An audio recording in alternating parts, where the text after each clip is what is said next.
Shalom saudara-saudara sekalian. Ya, shalom shalom semuanya. Puji Tuhan kita masih bisa belajar Sekolah Sahabat bersama Impromptu dan kita memasuki pelajaran kedua dengan judul Mengenal Allah. Ya, di pelajaran ini penulis Sekolah Sahabat kita Nina Acheson eh, apa ya? Mungkin merangkum lah ya karakter Allah pada umumnya dan kenapa penting kita untuk mengenal Allah. Bukan hanya konsep tapi sebagai seorang pribadi gitu ya dan karakter-karakternya. Dan seperti biasa sebelum kita mulai saya minta Mas Jansen untuk pimpin kita di dalam doa. Ya, mari kita berdoa. Bapa di surga, terima kasih Engkau baik sekali bagi kami. Kau telah menciptakan kami, Kau telah menebus kami, telah memberikan kepada kami Alkitab dan kesempatan untuk mempelajarinya. Biarlah kami dapat mengerti, memahami ajaran yang benar, yang baik, dan mempraktekannya dalam kehidupan kami. Biarlah kami dapat mengenal Engkau.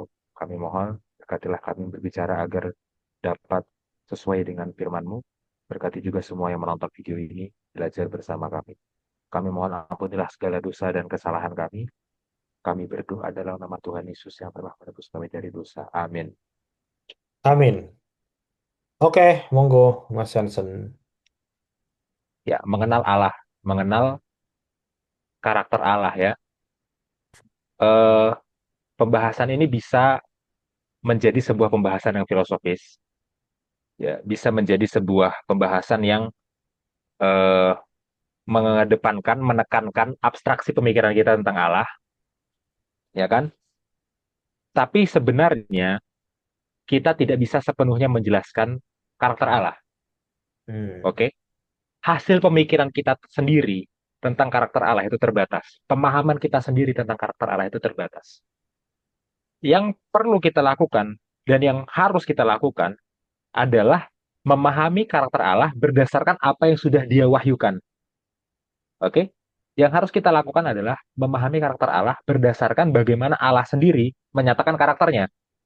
Ya, bagaimana Tuhan bilang, aku itu begini loh, aku itu begitu loh. Nah, itu yang kita terima. Bukan abstraksi pemikiran kita yang berusaha untuk mendefinisikan dia, tapi dia mendefinisikan dirinya sendiri, kita menerimanya. Wahyu Allah, karakter Allah itu diwahyukannya secara khusus melalui Alkitab. Ya, makanya yang kita pelajari sekarang adalah karakter Allah berdasarkan Alkitab. Ya, Alkitab itu adalah diilhamkan oleh Tuhan. Ya, dalam bahasa Yunaninya Theopneustos. Ya, God breathed, dinafaskan oleh Tuhan. Alkitab itu tidak dapat salah.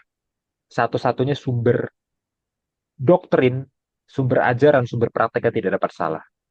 Ya, dan Alkitablah yang menunjukkan kepada kita bahwa Tuhan itu seperti apa, kasihnya itu seperti apa. Seperti itu ya. Oke, sampai di sini dulu, Bill. Silakan tanggapannya. Iya, dan ini adalah kerangka yang penting ya yang harus kita selalu ingat karena apa yang ada di dalam Alkitab berbicara tentang tadi Mas Jansen bilang tidak dapat salah. Itu harus benar-benar menjadi panduan. Kenapa? Karena dalam Allah itu benar, dia dia bukan hanya sekedar konsep. Ya, dia adalah seorang pribadi, tetapi dalam kita berhubungan dengan Allah dalam kehidupan kita, pemikiran kita, bias kita, budaya kita, persepsi kita itu bisa mengubah karakter, pandangan kita terhadap karakternya. Walaupun kita sudah orang Kristen gitu ya. Maksudnya seperti ini. Saya kasih satu contoh sebelum kita lebih dalam ya. Maksudnya seperti ini. Misalnya ada orang yang dia convert atau dia pindah ke kekristenan lalu usahanya semua diberkati. Tapi ada satu juga orang yang pindah ke Kristenan lalu tiba-tiba usahanya bangkrut semua. Hmm, Nah, pengalaman pribadi yang berbeda ini bisa menghasilkan rangkuman karakter Allah yang berbeda juga. ya, Makanya tadi ketika Mas Jansen bilang Alkitab adalah satu-satunya sumber ajaran tentang karakter Allah yang tidak dapat salah, itu benar-benar harus kita pahami. Karena pengalaman pribadi kita itu bisa menipu kita. Gitu. Mungkin itu sedikit dari saya Mas Jansen. ya. Oke, terima kasih, Bill. Sekarang mari kita baca Alkitab ya. Kita baca ayat pertama dalam Alkitab, langsung dalam bahasa Ibrani-nya saja ya, karena dalam bahasa Indonesia pasti sudah pada hafal kan? Udah tahu. Tolong tampilkan, Bill. Ya, bahkan bahasa Ibrani-nya juga mungkin ada yang hafal ya. Oke, Kejadian 1 ayat 1, Bereshit, B pada Reshit itu mula, Bereshit, pada mula, bara Elohim, Elohim bara, Elohim menciptakan, et hasyamayim, menciptakan syamayim, menciptakan langit, ve'et haaretz, dan aretz, dan bumi. Bereshit bara Elohim et hasyamayim ve'et haaretz. Pada mulanya Elohim menciptakan langit dan bumi. Oke? Nah, perhatikan di sini, ya Tuhan disebut dengan kata Elohim ya. Elohim ini punya makna yang transenden. Apa itu transenden? Transenden itu tinggi, jauh ya. Jadi waktu kita berbicara tentang Tuhan yang maha segalanya, ya, Tuhan yang supremasi, Tuhan yang besar, ya, pokoknya Tuhan yang tinggi dan jauh dari manusia, itu adalah Elohim. Dan saya yakin kita semua setuju. Apakah Tuhan itu tinggi? Iya. Apakah Tuhan itu jauh? Iya. Ya, apakah Tuhan itu supreme? Iya. Apakah Tuhan itu besar? Iya, kita setuju itu. Nah, Elohim, kata Elohim menggambarkan itu. Oke? Nah, sekarang saya mau memperkenalkan eh, satu fitur dalam bahasa Ibrani Alkitabiah ya, yang namanya adalah aksen. Oke, jadi biasanya waktu orang baru belajar bahasa Ibrani Alkitabiah, dia akan belajar yang pertama itu ada huruf, Hmm. huruf ya. Dan dalam bahasa Ibrani huruf itu berupa konsonan-konsonan, ya, alef, bet, gimel dan seterusnya. Lalu ada nikut dari kata nakat. Nakat itu artinya menunjukkan. Nikut itu artinya penunjuk. Penunjuk itu maksudnya apa? Ingat, huruf itu semuanya konsonan bunyinya. Lalu ditunjukkan vokal. Ya, A, I, U, E, O-nya ditunjukkan dengan menaruh titik-titik dan garis-garis di sekitar huruf. Oke, jadi hurufnya konsonan, ditaruh titik dan garis di sekitar huruf, itu nanti jadi vokalnya. Ya, huruf nikut.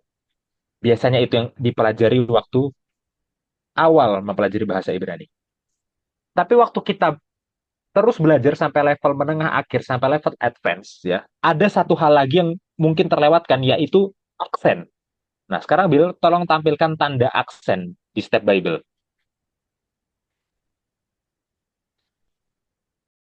Nah, perhatikan ya. Waktu Bill klik aksen dinyalakan, ada beberapa simbol lagi yang bertambah di teks Ibraninya. Apa itu aksen? Hmm. Ya seperti namanya. Aksen itu nanti memberikan di bagian mana kita harus kasih jeda waktu membaca. Di bagian mana kita harus menyambung waktu membaca. Itu ya, itu aksen. Jadi aksen ini seperti tanda untuk irama pembacaan. Ya, tanda kapan nyambung, kapan jeda. Itu aksen. Dan dalam teks Masoretik itu sebenarnya ada aksen juga, bukan hanya ada huruf, ada vokal, tapi ada aksen juga. Nah, sekarang kita lihat di kata Elohim, ya. Dalam kata Elohim di huruf Hei, ya, itu ada aksen, yaitu ya, kata Elohim itu adalah baris kedua paling kanan, Hmm. ya. Di situ ada aksen, nama aksennya adalah Atnah, ya. Dia adalah semacam segitiga di bawah huruf Hei, Atnah. Hmm. Atnah ini apa fungsinya? Atnah ini adalah aksen yang memisahkan. Oke, atnah ini adalah aksen yang memberi jeda. Berarti kalau sebuah kata diberi aksen atnah, di bagian itu dia harus dibaca lebih lambat ya, dan harus dikasih jeda, gitu ya. Maksudnya apa? Klimaksnya dari ayat ini itu adalah kata Elohim, ya. Dan di sinagog waktu membaca ayat ini ya, itu memang harus apa istilahnya? Harus jedanya dan klimaksnya itu ada di kata Elohim itu, ya. Makanya aksen ini kadang-kadang disebut juga dengan cantillation mark. Cantillation mark itu maksudnya apa? Tanda untuk cantillation. Cantillation itu adalah melantunkan. Melantunkan itu kita baca ayat tapi sambil dinyanyikan, sambil dilagukan. Nah, itu harus sesuai dengan aksennya. Ya, ini saya kasih contoh ya dalam gaya pelantunan di sinagog. Ya, di Elohim itu harus harus melambat dan jeda. Oke? Saya juga baru belajar cantillation ya, jadi masih banyak kekurangan. Bereshit bara Elohim et hashamayim ve et haaretz. Nah, kira-kira begitu. Jadi Elohim itu adalah pusatnya dari ayat ini, ya. Nah, kita biasanya berpikir itu secara teologis. Siapa pusatnya ayat ini? Ya, yang menciptakan kan Elohim. Berarti pusatnya Elohim, subjeknya Elohim. Oke, itu secara teologis. Tapi secara bahasa, dari cara ritme membaca aja, itu sudah menunjukkan bahwa dia pusatnya. Ya. Lebih dalam lagi, kita bahkan bisa hitung katanya jumlahnya ada berapa. Dan Elohim itu persis ada di tengah. Kita lihat ya. Bereshit, bara, Elohim, et hasyamayim, ve et haaretz. Oke? Preposisi tidak dihitung sebagai kata terpisah ya. Sekali lagi, Bereshit, bara, Elohim, yang ketiga Elohim ya, et hasyamayim, ve et haaretz. Dari 5 kata, Elohim adalah kata ketiga. Persis ada di tengah.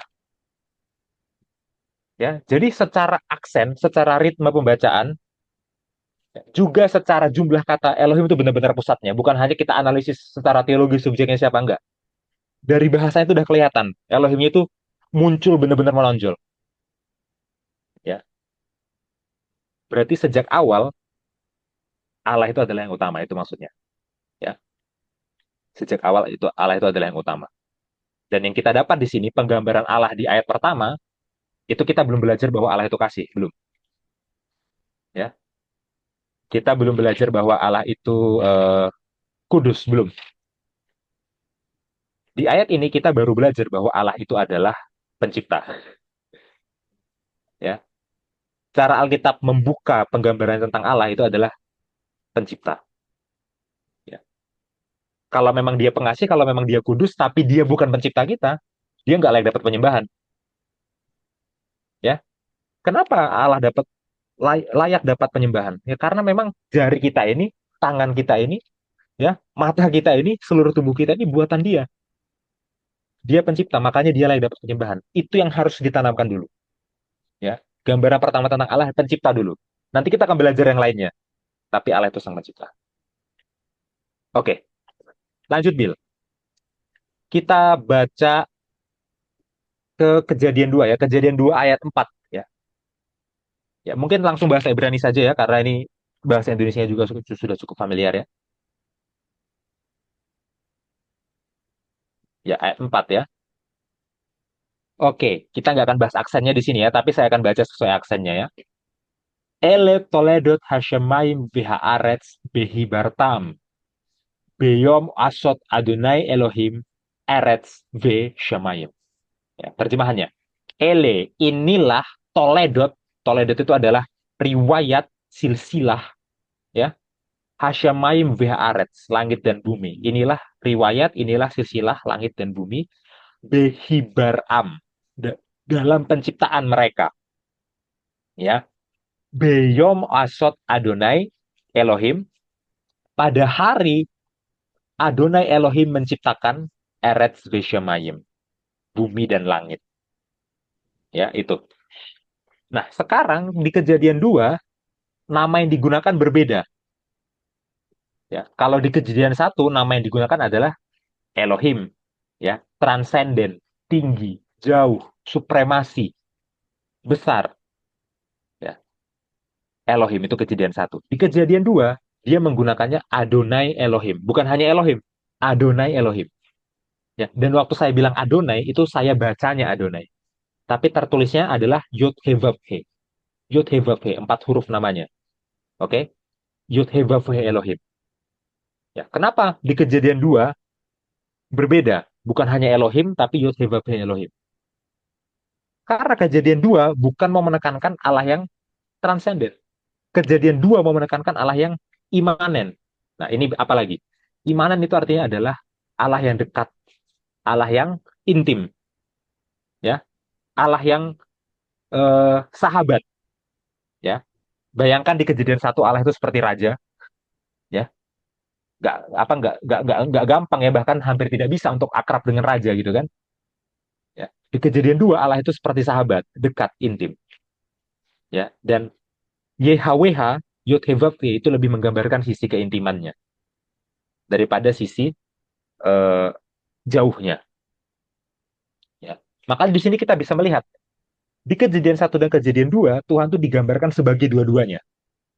Ya, makanya kita sering bingung kan.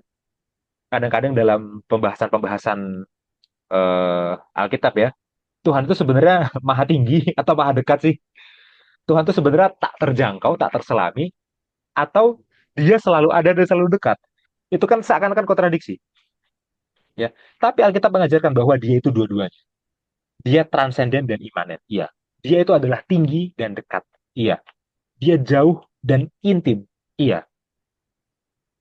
Ya, dia adalah raja yang agung. Iya, tapi dia juga adalah sahabat yang selalu ada. Iya juga. Ya.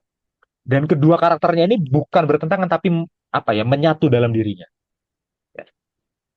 Berarti kabar baiknya bagi kita adalah Allah Sang Pencipta, Allah yang itu, yang besar itu tak terjangkau oleh kita. Dia adalah Allah yang sama yang kita, Allah yang sama yang intim, Allah yang sahabat kita di saat bersamaan. Ya, itu yang perlu kita ketahui ya. Dan eh, kalau kita lihat adegannya di kejadian itu memang menggambarkan kedekatan ya. Karena di kejadian dua, Tuhan itu menghembuskan nafas langsung ke lubang hidungnya Adam. Ya, jadi itu sangat dekat. Sama kejadian satu, yang terjadi adalah dia ya, seperti itu. Oke, sampai di sini ya. Semoga teman-teman bisa memahami memang bahkan di level untuk membaca komprehensif aja sulit, tapi ini bahasan lagi memang itu sulit ya. Tapi tadi saya jelaskan dengan pengertiannya, ya Bu. Kalau memang sampai ke kepalanya itu memang sulit ya. Tapi dengan pengertiannya saya pikir itu bisa ya. Dengan ekspresi saja itu bisa ya. Oke, silakan Bill tanggapannya. Iya, makasih Mas Jansen. Dan mungkin ini yang susah diterima ya oleh teman-teman kita atau saudara-saudara kita yang bukan datang dari latar belakang kekristenan, saya rasa. Yang bukan datang dari latar belakang kekristenan. Karena ya di sisi mereka, di bagi mereka, mereka tuh melihat mayoritas, yang saya tahu ya, bisa jadi saya salah, tapi dari sepemahaman saya dan apa yang saya lihat, dari teman-teman saya yang bukan penganut kekristenan, bilanglah kekristenan general gitu ya, adalah mereka melihat Tuhan itu hanya sebagai makhluk yang transenden gitu, makhluk yang transenden saja, sehingga sehingga bahkan konsep Tuhan menjadi manusia, maksudnya inkarnasi menjadi manusia, Yesus, itu sangat susah diterima gitu. Karena bagi mereka untuk apa Tuhan seperti itu? Gitu kan. Kita akan bahas itu nanti lebih lanjut, tentunya lebih dalam ya. Kenapa sampai Tuhan lakukan itu? Tapi maksudnya dari ini kan di kejadian kan, jadi kan kita langsung bisa lihat kan, dan ini kan awal gitu ya. Kita pertama, artinya kira-kira kalau Tuhan mau memperkenalkan dirinya tadi, ya dia memperkenalkan dua sisi ini sekaligus gitu kan, dari awal kepada kita. Artinya eh, bagi kekristenan, ketika masuk mau tahu Tuhan itu seperti apa, di awal saja Tuhan sudah kasih tahu dua karakter ini, gitu. Dan mungkin itulah yang harusnya kita banggakan sebagai kekristenan, karena dua karakter ini tidak saling bertolak belakang menurut saya. Dan ini luar biasa hebat loh. Itu apa namanya? Ada satu pan itu apa ya? Pan itu permainan kata. Ada satu pan eh, terhadap Musa, hubungan Musa dengan Tuhan. Mungkin Mas Hansen tahu ini. Dibilang bahwa eh, eh, aku lupa satu raja di Perjanjian Lama. Dia waktu itu Israel lagi diserang, aku lupa Yerobeam atau siapa gitu, aku lupa namanya. Lalu waktu dia diserang, dia bilang, dia berdoa sama Tuhan. Lalu dia bilang bahwa Tuhan, Engkaulah pencipta segala sesuatu, Allah segala sesuatu, semuanya Engkau ciptakan. Tapi coba lihat ini, umatmu sedang dipersekusi, gitu kan, sedang diserang oleh Bani Amon, Bani ini, Bani-Bani yang lain gitu ya. Bukankah tanah ini adalah tanah yang kau janjikan kepada temanmu Musa selamanya itu? Ya, Moses your friend forever. Dan terhadap pembacaan itu ada satu pan dibilang bahwa Moses has friends in high places. Itu pannya. Tahu nggak maksudnya? Moses has Moses friend has. in high place. Has friend in high Oh iya ya. places. Ah, Ya, jadi itu Pan ya. Karena high places itu kan adalah sebuah idiom untuk menggambarkan sesuatu orang yang berkuasa kan. Berkuasa. mm-mm, Tapi high places itu di saat yang sama juga high places gitu. Tinggi gitu. Artinya temannya Musa ini bukan hanya dekat dengan Musa karena dia dipanggil teman, tapi dia juga orang yang berkuasa. High places, literally. Bahkan ya, di sorga maksudnya. Dan menurutku itu yang konsep dan bahkan itu udah ratusan tahun kan ratusan tahun kan setelah kejadian dan itu sudah berbicara bagaimana Tuhan itu berinteraksi dengan manusia dan bangsa gitu. Artinya yang dibilang di kejadian ini itu konsisten sepanjang Alkitab, itu maksud saya. Nah, mungkin mungkin itu Mas Hansen dari saya sedikit. oke, terima kasih Bill. Ada kutipan untuk bagian ini? Ya belum. Belum. Oke. Kalau gitu Bill, tolong bacakan kutipan Ellen White yang ada di Nah, paragraf pertama, sahabat petang ya, sebelum mm-mm. lanjut ke bagian selanjutnya. Oke. Kegelapan dari kesalahpahaman terhadap Allah yang menudungi dunia ini, manusia kehilangan pengetahuan mereka mengenal tabiatnya. Ia telah disalahpahami dan disalah tafsirkan. Pada saat ini, sebuah pekabaran dari Allah akan diberitakan. Sebuah pekabaran yang menerangi dalam pengaruhnya dan penyelamatan dan menyelamatkan dalam kuasanya. Tabiatnya harus diberitakan. Sinar terang kemuliaannya harus dipancarkan ke dalam kegelapan. Terang dari kemurahan, pengasihan dan kebenarannya.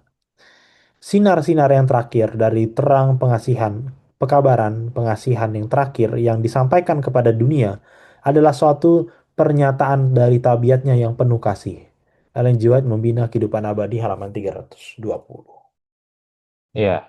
Gimana Bill? Komentar ya terhadap kutipan ini? Iya, mungkin yang paling striking itu adalah di frasa awalnya ya menurut saya ya. Kesalahpahaman terhadap Allah yang menudungi dunia ini. Menurutku itu yang membuka itu yang harusnya memotivasi kita kan untuk belajar Alkitab ini. Karena yang tadi di awal itu ya, bahwa kita punya premis kita sendiri kan terhadap Tuhan itu seperti apa, kita maunya Tuhan itu seperti apa. Dan bayangkan orang yang tidak pernah menyentuh Alkitab sama sekali.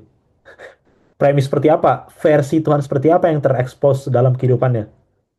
Ya, makanya kita belajar ini supaya kita memberitakan kan Tuhan yang sebenarnya itu seperti apa. Paling tidak bagi kita sendiri. Jangan-jangan kita selama ini salah gitu. Mungkin itu, Mas Hmm, Hansen. iya. Eh, dan memang ya kalau kita lihat secara sosial ya dalam kehidupan sehari-hari ya, memang ada banyak sekali pandangan tentang Tuhan gitu ya. Hmm, Dan itu benar-benar terdistorsi gitu. Jadi kayak ada iya, sebagian hal yang benar tapi kecampur sama yang salah ya. Dan kita tahu bahwa semua orang itu mendefinisikan Tuhan kan dimanapun ya. Bahkan ateis pun berusaha mendefinisikan Tuhan ya. Ya kan? Oh Tuhan itu cuman imajinasinya dari budaya-budaya tertentu ya. Cara mereka untuk memahami realita dalam budaya kuno ya mereka apa dengan imajinasi mereka menciptakan mitos Tuhan misalkan gitu ya. Atau eh, ideologi A bilang begini, ideologi B bilang begitu. Filsafat A bilang begini, filsafat B bilang begitu ya. Dalam pandangan dunia ini ya itu kita apa ya? Akan ada dalam pusaran yang nggak akan ada habisnya ya. Kita kayak terombang-ambing gitu ya. Ya, dan kita bisa bisa apa ya? Terus bertanya sebenarnya dia ini bagaimana ya. Kita bisa jadi nggak benar-benar kenal dia gitu loh. Padahal kita semakin mencari pandangan tentang dia ya. Kenapa? Karena memang dalam berbagai pandangan yang ada dalam pikiran manusia sekarang gitu ya, ya jarang yang benar-benar bisa memahami Tuhan itu dengan benar. Ya. Dan sebenarnya kuncinya cuma satu ya, tadi ya Alkitab. Alkitab yang mendefinisikan Tuhan dengan benar. Tapi waktu mencoba untuk keluar dari Alkitab ya muncullah definisi-definisi lain itu gitu ya. Oke, sekarang kita buka Bil Kejadian 2 ayat 16 sampai 17. oke. Lalu Tuhan Allah memberi perintah kepada manusia, semua pohon dalam taman ini boleh kau makan buahnya dengan bebas. Tetapi pohon pengetahuan tentang yang baik dan yang jahat itu, janganlah kau makan buahnya, sebab pada hari engkau memakannya, pastilah engkau mati. Iya, ada beberapa poin ya yang disampaikan oleh Tuhan kepada manusia di sini. Dan saya nggak akan sebutkan semuanya. Ya. Tapi dua yang mau saya highlight ya. Yang pertama adalah kalau mereka makan buah dari pohon pengetahuan itu, mereka pasti mati. Ya. Yang kedua, mereka dilarang memakan buah pengetahuan itu. Oke, jadi ada dua ya fakta yang mau kita highlight di sini. Kalau mereka makan, mereka pasti mati. Yang kedua, jangan makan. Itu jelas ya. Ya, ada hal-hal lain juga, tapi kita nggak perlu bahas sekarang. Oke, sekarang lanjut, Bill. Kejadian 3 ayat 4 sampai 5.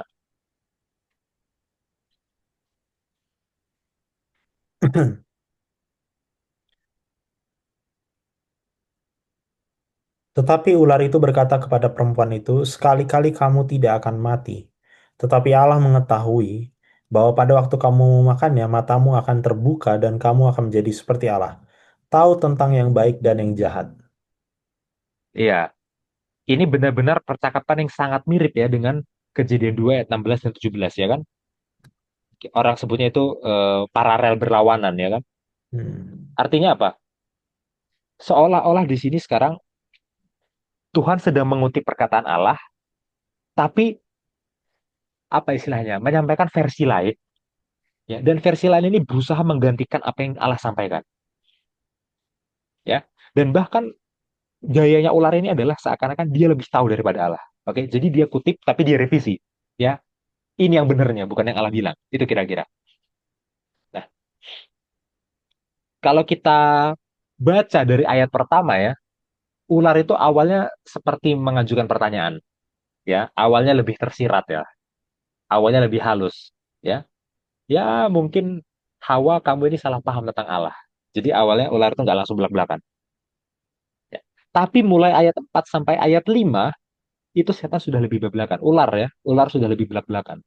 Sudah menentang Allah dengan terbuka, ya. Langsung membantah apa yang Allah bilang di ayat 4 sampai 5. Lihat tuh progres perkataan ular ya. Ya, tentunya akan lebih baik lagi kita baca dalam bahasa Ibrani ya, tapi untuk ke ringkasan durasi ya, kita baca dalam bahasa Indonesia saja. Ya. Dan kalau kita hubungkan dengan poin yang di kejadian 2 ayat 16 dan 17 tadi, ini kan bertentangan langsung. Ya. Tuhan bilang kalau mereka makan, mereka pasti mati. Setan bilang mereka tidak akan mati. Wah, itu pertentangan langsung itu. Pasti mati, versi Tuhan, versi setan, versi ular ya, tidak akan mati. Oke? Kemudian, Tuhan jelas bilang, jangan makan. Itu jelas sekali. Sekarang, setan malah bilang, ular malah bilang apa? Manfaatnya untuk makan. Ya, malah didorong untuk makan. Ya, apa manfaatnya kalau makan? Ya, mereka akan jadi seperti Allah kalau makan. Ya. Nah, ini sebenarnya hal yang mau setan lakukan dari dulu sejak sekarang ya. Ya. Selain setan itu menggoda kita untuk melanggar, tapi eh, tipuan besar dia itu adalah dia ingin orang salah pahami siapa itu Tuhan. Ya, seakan-akan di sini Tuhan itu mau menyembunyikan pengetahuan itu dari Hawa. Tuhan mau menyembunyikan yang terbaik untuk Hawa. Buah yang terbaik nggak dikasih ke Hawa. Ya, seakan-akan kalau kamu makan buah ini kamu menjadi seperti Tuhan. Oh berarti Tuhan nggak mau kamu jadi seperti dia, kan gitu ya. Ya. Dan intinya adalah membuat ketidakpercayaan ya. Hawa ini tidak percaya dengan Tuhan. Nah, sampai sekarang kita akan lihat hal yang sama terus dilakukan oleh setan ya. Tadi di kejadian 1 dan kejadian 2 ayat 4 kita sudah lihat ya. Tuhan itu adalah Tuhan yang transenden ya, tinggi, jauh, ya, supreme, besar, ya, dan juga Tuhan yang imanen, Tuhan yang dekat, intim, sahabat. Nah, setan berusaha serang itu. Ya. Setan di satu sisi akan coba tekankan bahwa Tuhan itu hanya transenden tapi tidak imanen. Ya, jadilah kita melihat Tuhan itu hanya sebagai eh, apa istilahnya? Sebagai kewajiban, ya, hanya sebagai tiran, hanya sebagai diktator, karena dia hanya transenden. Di satu sisi nanti akan ada yang bilang Tuhan itu hanya imanen, tidak transenden. Jadilah kita nggak punya rasa hormat, jadilah kita seenaknya, nggak sadar betapa agungnya dia. Ya, padahal yang benar itu harus dua-duanya. Ya, itu sudah salah satu contoh kebohongan itu. Ya, yang Bill bilang tadi itu ada beberapa pandangan di luar Kristen yang keberatan ke sisi imanennya. Ya, tapi ada juga loh beberapa pandangan yang keberatan di sisi transendennya itu ada. Itu kebohongan. Ya, dan nanti kita akan lihat dalam hal-hal lain di dalam karakter-karakter Tuhan yang lain itu ada kebohongan juga setan kasih. Ya, makanya ini bahaya sekali, bahaya sekali. Ya, kadang-kadang bukan bahkan bukan kadang-kadang ya, sangat sering ya pelanggaran itu muncul ya dari kesalahpahaman tentang siapa itu beliau, siapa itu Tuhan. Ya, waktu di sini Hawa sudah salah paham, akhirnya Hawa melanggar ya. Ya, dan di ayat 6 kalau kita baca baik-baik di ayat 6 Hawa bertindak seperti Tuhan ya. Hawa melihat bahwa pohon itu baik ya. Coba katanya. Ya, itu bahasa Tuhan kan di penciptaan. Jadilah Hmm. petang apa? Allah melihat bahwa terang itu baik ya. Dan seterusnya ya. Allah melihat bahwa titik-titik itu baik. Itu kan gaya Tuhan waktu penciptaan. Sekarang jadi Hawa.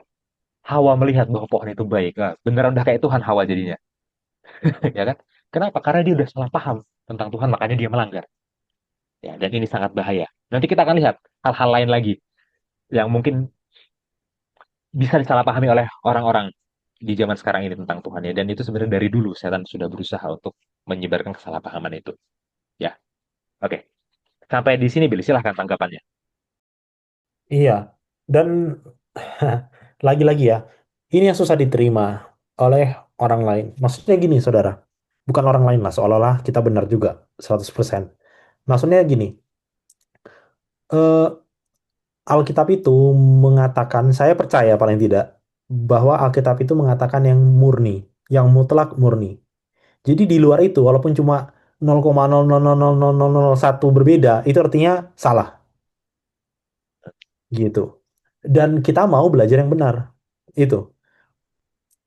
Jadi motivasinya itu, apalagi kita mau mengenal pencipta Tuhan gitu kan, konsep Tuhan. Jadi kita harus mencari yang memang benar, yang tidak bisa salah, yang tidak boleh ada salah. Karena dari sini kita belajar bahwa setan bisa memasuki 0,0001 yang salah dari semua yang benar. Hmm. Gitu kan? Jadi alangkah baiknya kita memilih sumber yang tidak salah.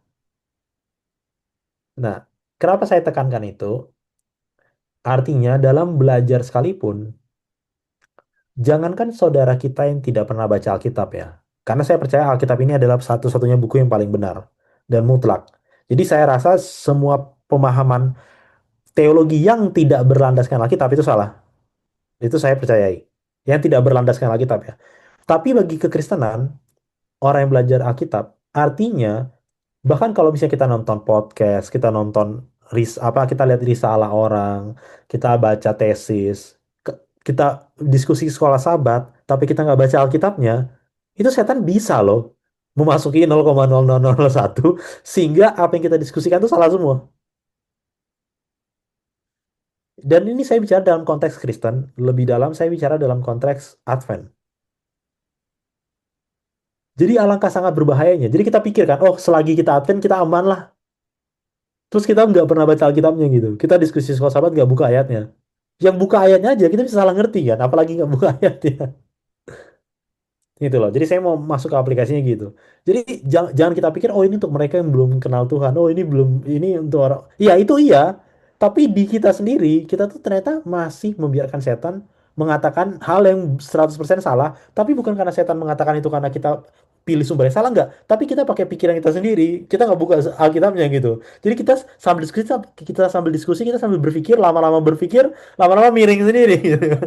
Miring semua, muncullah nanti argumen yang ngaco lah, ya, yang ini yang nggak sesuai dengan apa yang Alkitab katakan. Nah, lalu nanti ujungnya kayak ayat 6 tadi Mas Yansan bilang, kita bertindak seperti Tuhan kan. Kita mulai buat judgement sendiri, mau mulai buat doktrin sendiri. Nah, itu ya menurut saya sangat berbahaya. Yang saya tarik dari konsep ini. Makanya sangat penting untuk mengatakan apa yang Tuhan katakan kan, ada tertulis itu kan. Ya, karena itu dia penghalangnya untuk masuk penipuan, untuk melawan penipuan setan itu. Mungkin itu Mas Jensen. Ya, ada kutipan Bill untuk bagian ini? Ini belum. Belum ya? Oke. Nah, sekarang kita lihat ya satu-satu. Ya, tentu nggak semua, nggak dengan sangat lengkap ya, tapi beberapa cicipan tentang karakter Allah yang ada di Alkitab.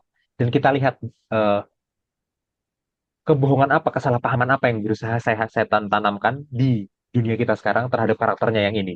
Ya, nanti kita coba Hmm. lihat ya. Jadi masalah kesalahpahaman ini kita akan tetap lanjutkan sampai yang selanjutnya ya. Coba Bill tampilkan Imamat 20 ayat 26.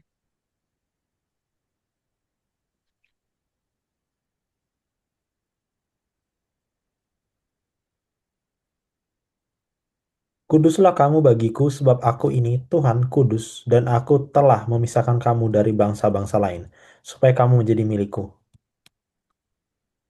Ya, perhatikan ya, Tuhan bilang bahwa aku ini Tuhan kudus. Nah, ini kita nggak perlu berteori ya. Artinya Tuhannya sendiri sudah mengaku kudus.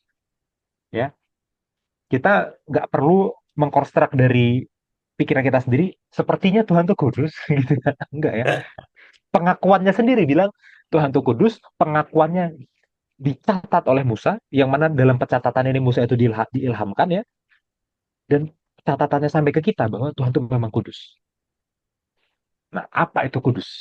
Itu poinnya. Kudus itu terpisah dari kejahatan, terpisah dari dosa. Ya, jadi benar-benar sama sekali tidak terkontaminasi kejahatan, tidak terkontaminasi dosa. Ya, terpisah itu kudus poinnya. Ya, nah ini juga salah satu kesalahpahaman kita ya dalam dunia modern ini.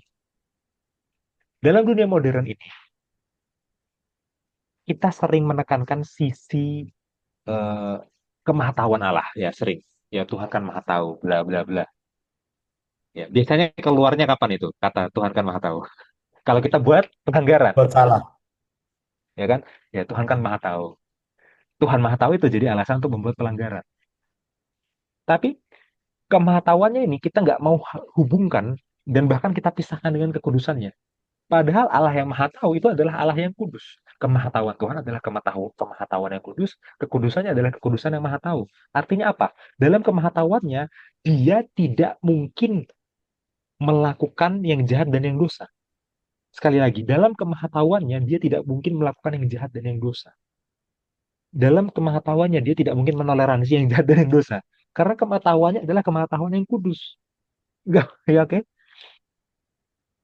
Jadi, Tuhan Maha Tahu itu bukan excuse bahwa Tuhan Maha Tahu, kalau dia tahu keadaan ini, dia pasti bisa mengerti bahwa kita harus jadi tidak kudus. Oh enggak, justru kalau Tuhan Maha Tahu, dia akan makin geleng-geleng kepala lagi. Oh ini harusnya kudus, kok malah nggak kudus? Ya karena Tuhan Maha Tahu bukannya membuat jadi nggak kudus itu boleh, gitu ya. Dan yang kedua gini, dari sisi bukan dari sisi kita, dari sisi Tuhannya sendiri. Bayangkan kalau dia itu Maha Tahu, tapi tidak kudus. Ya, bayangkan satu sosok punya segala pengetahuan. Oke, bahkan yang tersembunyi sekalipun. Bahkan tentang masa depan sekalipun. Tapi dia tidak kudus. Betapa berbahayanya itu.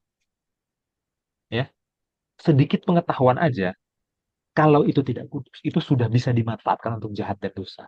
Bayangkan maha tahu. Oh, kita nggak bisa bayangin maha tahu itu seperti apa ya. Saya juga nggak bisa comprehend maha tahu itu seperti apa. Tapi semua yang tersembunyi, bahkan sampai masa depan dia tahu. Kalau nggak kudus, betapa seramnya Tuhan ini berarti. Ya, Iya. justru kita bisa percaya meskipun dia maha tahu, kita tetap percaya dia. Kenapa? Karena dia maha tahu, tapi dia tidak bisa jahat, tidak bisa dosa. Jadi kemahatauannya itu akan tetap di jalur yang benar. Hmm. Ya, ya saudara pernah tahu ada satu novel ini ya. Judul novelnya adalah 1984, tulisan dari George Orwell. Ini bagi yang suka sastra ini.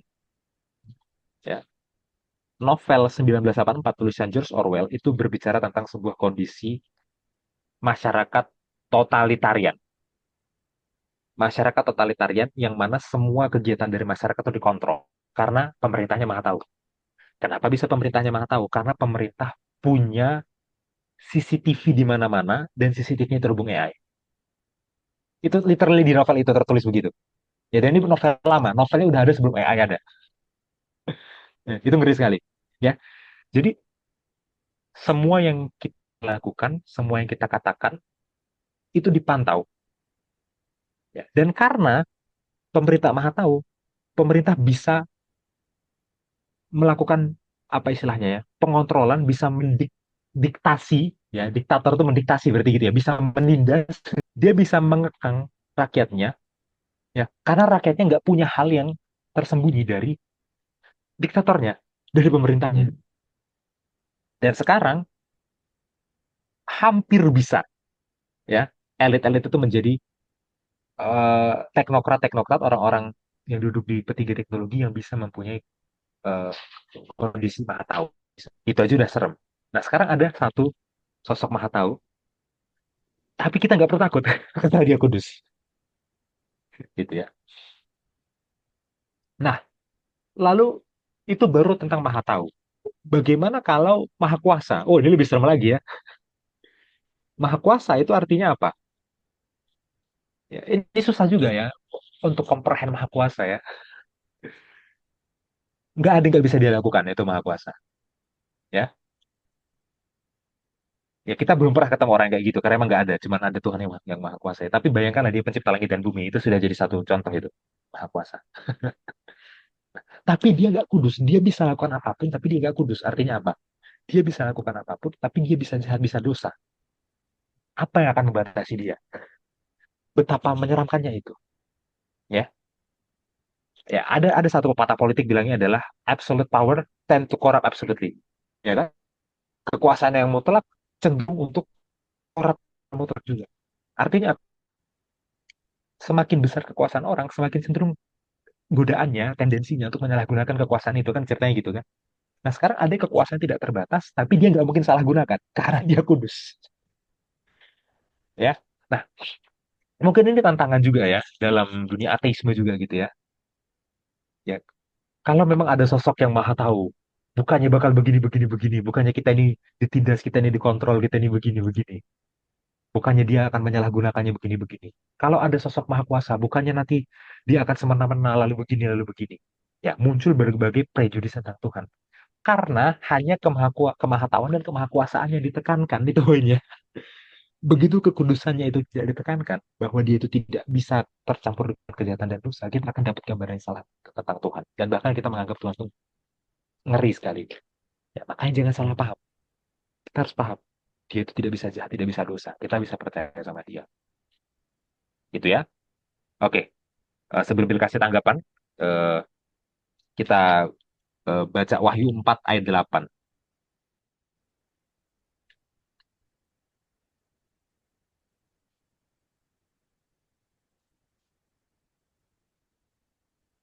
Dan keempat makhluk itu masing-masing bersayap enam sekelilingnya dan di sebelah dalamnya penuh dengan mata dan dengan tidak berhenti-hentinya mereka berseru siang dan malam. Kudus, kudus, kuduslah Tuhan Allah yang Maha Kuasa yang sudah ada dan yang ada dan yang akan datang. Iya. Ya, memang Allah itu kudus ya. Lihat dalam penglihatan ruang tahta Allah yang di kitab Wahyu. Apa yang diteriakkan oleh malaikat. Tentu di situ ada kata yang maha kuasa muncul di sana, ya. Tapi dominannya ada di mananya, kan gitu ya. Kudus, kudus, kudus, ya. Bukan berarti Tuhan kurang maha kuasa, tentu tidak ya. Tidak ada batasnya kekuasaannya, tentu. Tapi penekanannya di gaya kalimatnya, di gaya bahasanya ada di kudusnya. Maksudnya apa? Ya, malaikat-malaikat ini ya, keempat makhluk ini ya, itu mengagumi Tuhan karena dia itu kudus, tidak bisa dosa dalam kekuasaan. Makanya dia layak disembah. Ya, itu ya. Oke, silakan jadi tanggapan.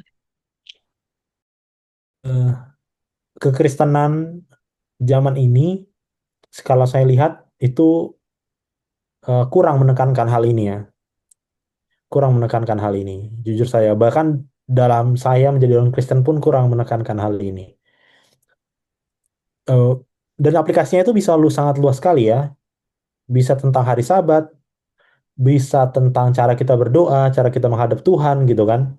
Cara kita menyanyi lagu pujian, seolah-olah tidak ada penghormatan kekudusan di sana gitu. Bahkan cara kita bertindak, seolah-olah kita tidak menggambarkan Tuhan yang kudus.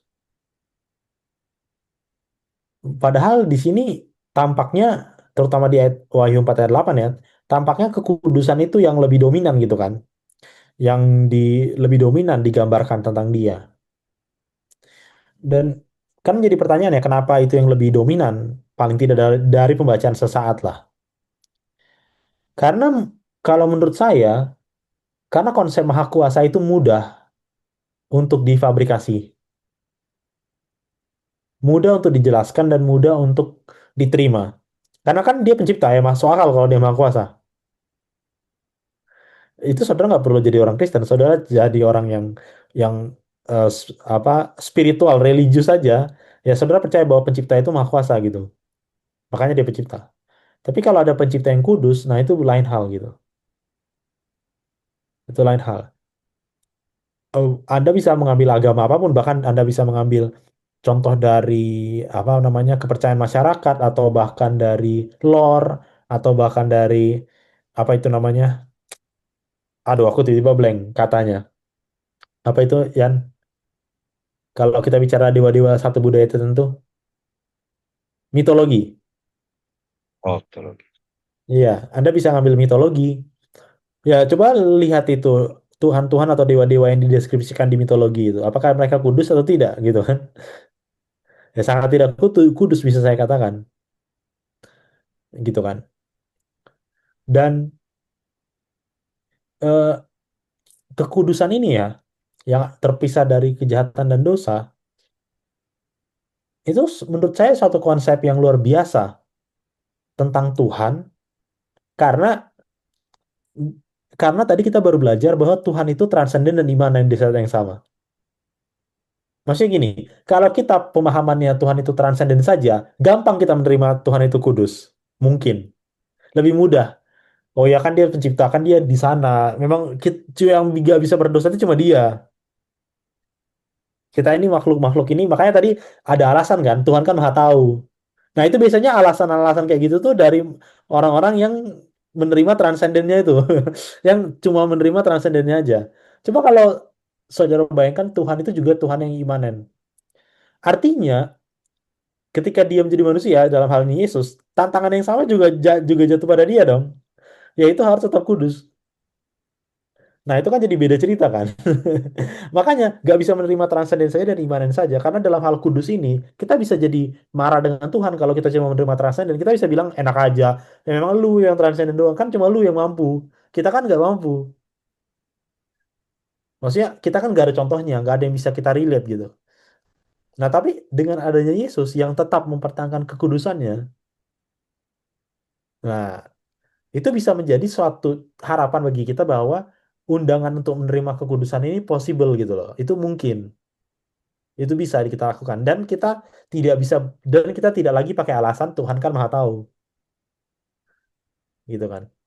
Nah, menurut saya itu sih, itu yang luar biasanya ketika belajar ini ya tentang kekudusan. Mungkin itu Mas Hansen. Ya, ya, terima kasih Bill. Kita lanjutkan ya ke atribut Allah yang lain, karakter Allah. Bukan Allahnya yang lain ya, karakter yang lainnya dari Allah yang sama ya. Eh, kita baca Keluaran 34 ayat 6. Berjalanlah Tuhan lewat dari depannya dan berseru, Tuhan, Tuhan Allah penyayang dan pengasih, panjang sabar, berlimpah kasihnya dan setianya. Ya, ini ayat yang sangat terkenal ya. Mari kita lihat bahasa Ibrani-nya, Bill. Saya bacakan. Baya'avor Adonai. Maka menyeberanglah, maka lewatlah Tuhan al panav ya di depannya, di mukanya, kira-kira gitu ya. Bayikra, lalu dia berseru, ya. Siapa dianya di sini? Itu topik lainnya. Tapi dikatakan lalu dia berseru, ya. Nggak disebutkan siapa yang berseru, tapi dia berseru.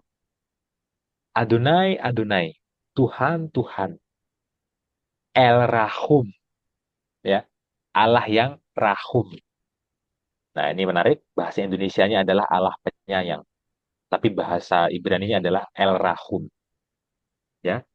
Yang yang mana harusnya bahasa Indonesianya lebih tepatnya itu adalah rahmat. Allah penuh rahmat itu lebih tepatnya harusnya ya. Karena dalam bahasa Indonesia kita punya kata rahmat. Rahmat dalam bahasa Indonesia itu serapan dari Arab. Dan Arab itu serumpun dengan Ibrani. Sama-sama bahasa Semitik kan gitu ya. Ya, El Rahum spasi Bil. Ya, El Rahum ya. Rahumnya besar. Itu ya. Jadi kata rahmat dalam bahasa Indonesia itu benar-benar berhubungan langsung dengan kata rahum dalam bahasa Ibrani. Ya. Nah, menariknya juga kata rahum ya, ini satu akar dengan kata rehem, rehem dalam bahasa Ibrani. Rehem itu artinya adalah rahimnya. Lagi-lagi sama ya. Bahasa Indonesianya rahim, serapan dari Arab dan serumpun dengan Ibrani.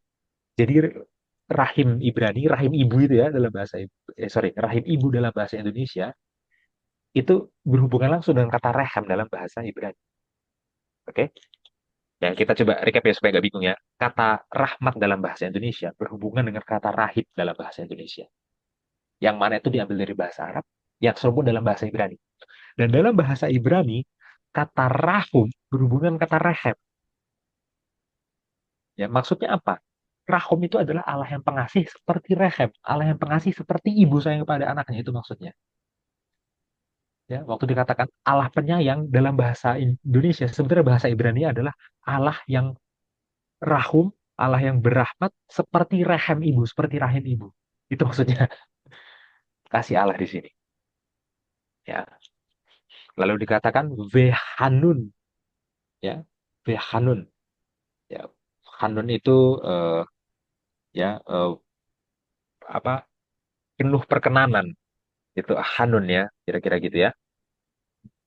Bahasa Indonesianya pengasih, tapi sebenarnya Hanun ya. Ya bisa sih pengasih tentu saja ya, tapi dia adalah Allah yang penuh perkenanan. Lalu ereh apayin. Nah, ini menarik lagi. Ereh itu artinya panjang, af itu hidung, ya. Ereh apayin itu adalah panjang hidung, tapi hidungnya dalam bentuk jamak. Nah, itu ya. Ereh apayin panjang hidung, ya. Nah, apa maksudnya panjang hidung di sini? Bukan hapayim ya, apayim. Oh, apa ini? Ereh apayim ya, dan erehnya pakai K, ya. Wehanun itu disambung. Wehanun disambung. Ya. Maksudnya gini, waktu orang marah, itu biasanya hidungnya menjadi merah. Oke. Nah, kalau hidungnya itu panjang, ya, itu semacam apa perumpamaan bahwa hidungnya itu panjang, maksudnya hidungnya itu lama merahnya. Kalau hidungnya lama merahnya berarti dia lambat marah karena nggak cepat merah. Ya, itu cara berpikir orang Ibrani. Jadi ereh apa itu maksudnya adalah lambat marah. Ereh apa yang lambat marah. Kita terjemahkan jadi panjang sabar ya boleh juga ya. Tapi eh, gaya sastra Ibraninya kurang kelihatan ini ya, panjang hidungnya. Kalau orang Jawa itu punya istilah dowo ususe katanya. Panjang ususnya. Itu maksudnya sabar. Itu ada di Jawa. Nah, kalau di Ibrani panjang hidungnya itu maksudnya sabar.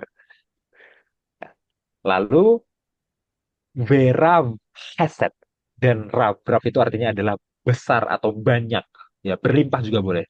Dan Verav Hesed, berlimpah Hesednya. Nah, ini ya salah satu kata kunci juga dalam perjanjian lama. Hesed. Ya, Hesed ini tidak mudah diterjemahkan. Ya, karena tidak ada satu terjemahan persis untuk Hesed. Hesed itu adalah sifat kasih, kesetiaan, kelembutan, ya, pengampunan itu jadi satu. Itu Hesed. Ya, kasih, kesetiaan, pengampunan, ya, kelembutan digabung jadi satu itu Hesed. Nah, gimana nerjemahinnya itu kan susah ya. Ya, bahasa Indonesianya nerjemahkannya jadi kasih gitu aja. Ya, oke, boleh-boleh aja ya. Tapi bahasa Ibrani-nya lebih dalam. Nah, Hesednya Tuhan tuh besar gitu ya. Lalu V emet bukan ra ya, V rav Hesed, rav ya. Kalau ada kata rabi, rabi itu artinya adalah yang lebih besar dari aku. Nah, itu rav itu artinya gitu besar. Nah, rav Hesed artinya apa? Lebih apa besar Hesednya, rav. V rav Hesed.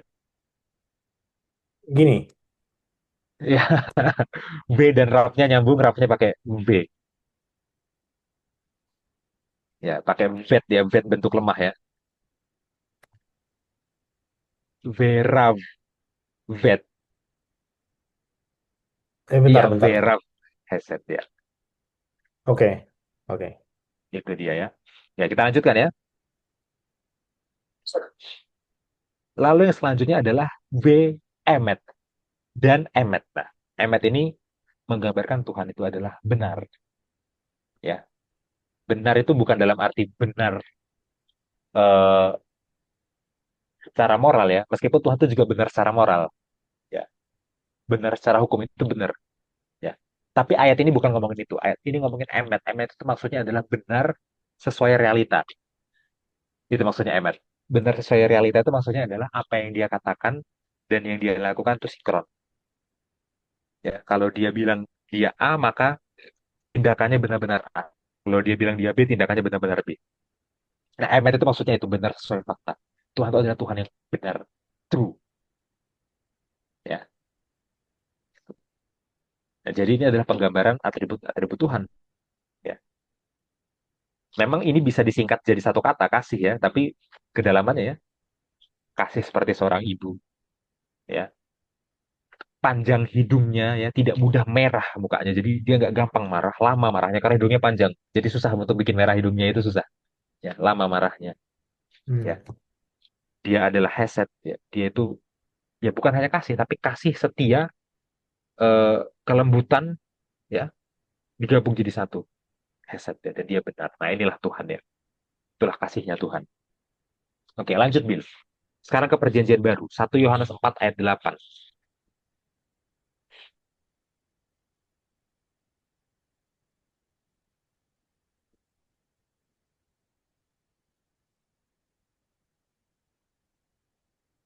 Barang siapa tidak mengasihi, ia tidak mengenal Allah sebab Allah adalah kasih.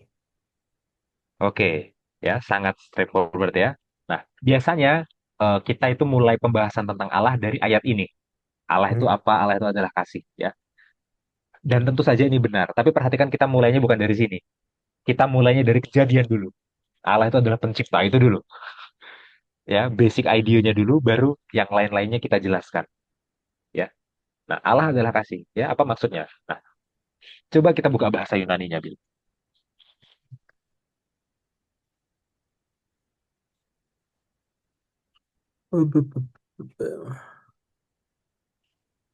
Ya, disclaimer, saya masih belum bisa bahasa Yunani, ya. Kalau bahasa Ibrani saya sudah bisa, tapi kalau Yunani itu masih pra pemula, pemula saja belum ya.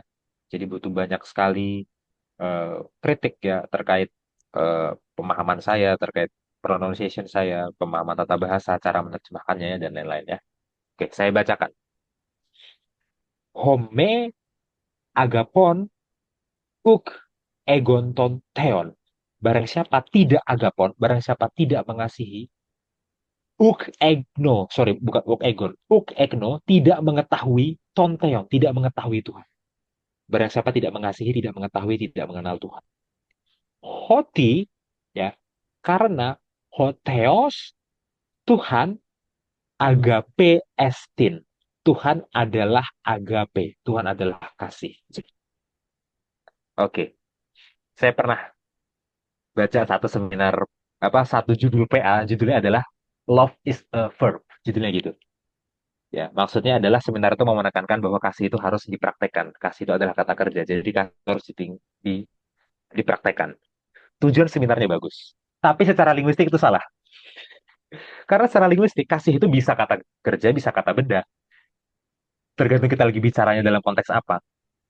Oke, nah kita lihat di sini ya. Ini Yunani sederhana, Yunani prapamula. Ya, ada agapon, ada agape. Itu kata yang sama dengan ending yang berbeda, akhiran yang berbeda. Hmm. Ya, agapon itu akar katanya adalah agapao. Agapao itu adalah mengasihi dalam bentuk aktif.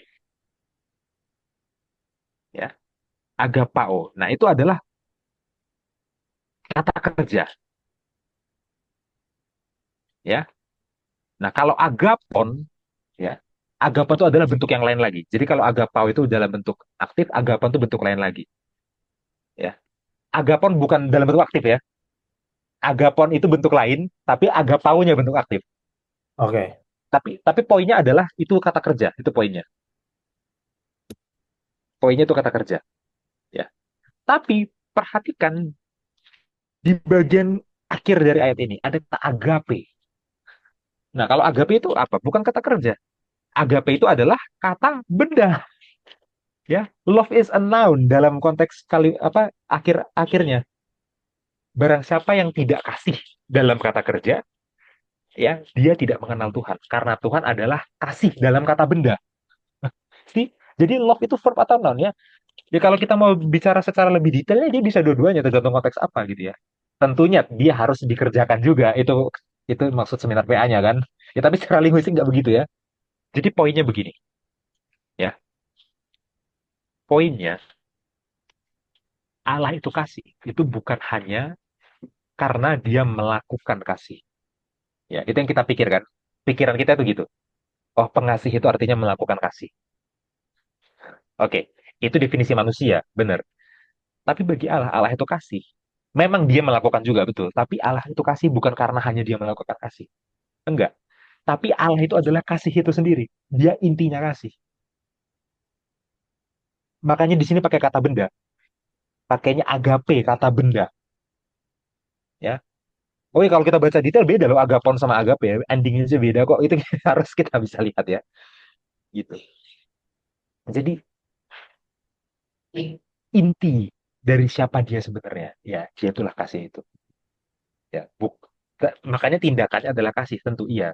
Tapi as a noun, ya, dia adalah gitu loh. Dia adalah agape. Sekarang apa bentuk kesalahpahaman yang umum? Kesalahpahaman yang umum adalah kita sering mendefinisikan Allah berdasarkan definisi kasih kita. Ya, yang pertama kasih kita itu adalah kalau kita bertindak, itu betul bagi kita, oke? Tapi Allah itu bukan kasih hanya karena bertindak. Allah itu sumbernya kasihnya, core-nya kasih. Dia adalah kasih itu sendiri. Itu yang pertama. Jadi jangan melihat Allah kasih itu hanya dalam tindakannya, tapi inti dirinya itu yang pertama. Lalu yang kedua, definisi kasih kita itu di dalamnya itu masih tercampur dengan keegoisan, dengan mementingkan diri, ya kan? Nah, karena definisi kasih kita begitu, waktu dibilang di ayat ini Allah adalah kasih, kita pikir, oh berarti Allah itu masih ada sisi egoisnya, sisi mementingkan dirinya. Kita pikir begitu, karena kasih kita begitu. Padahal harusnya jangan begitu. Ya, dia itu bukan kasihnya kasih kita, dia sumbernya kasih, dia itu kasih yang murni. Maka kasih dia itu bukan kasih yang di dalamnya ada keegoisan, ada yang mementingkan diri, enggak. Justru bukan definisi kita yang kita masukkan ke Tuhan, enggak. Justru kasihnya Tuhan itu yang menjadi sumber yang harusnya kita ambil, yang harusnya menginfluence kita. Karena dia sumber, bukan hanya melakukan tindakan, dia sumber. Ya, nah ini ya. Jadi kadang-kadang dibilang Tuhan itu kasih ya, cara berpikir kasihnya masih salah. Ya, kasihnya masih pilih-pilih, masih begini. Padahal nggak begitu. Ya, gitu. Oke, lanjut Bill. Yohanes 3 ayat 16.